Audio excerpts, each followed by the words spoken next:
Meresap dia. Ini memang bukan presto. Dikeluarin isinya kemudian dimasukkan rempah-rempah. Kalau kita taruh yang frozen, kan menguap dia.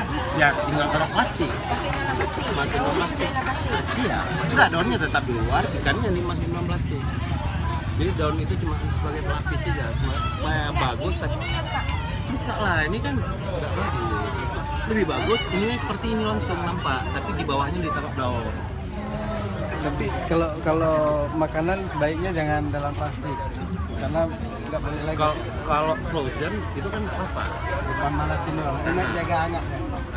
Untuk supaya dia di frozen kan, untuk supaya dia jangan itu kan, karena kan kita takut nanti keluar airnya dan sebagainya. Jadi memang lebih bagus dalam plastik. Satu lagi, kalau di daun, pengembangannya kalau orang makan kan hangatkan. Nah, mereka nggak punya ini lagi, hangatkan di mana? Ya nggak apa, mana ada urusan kita dengan pikir ini kan kita taruh di bawah satu biji.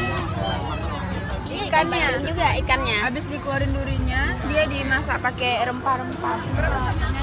Dia tinggal ini gede rumah itu. Tergantung besar. Cobain aja.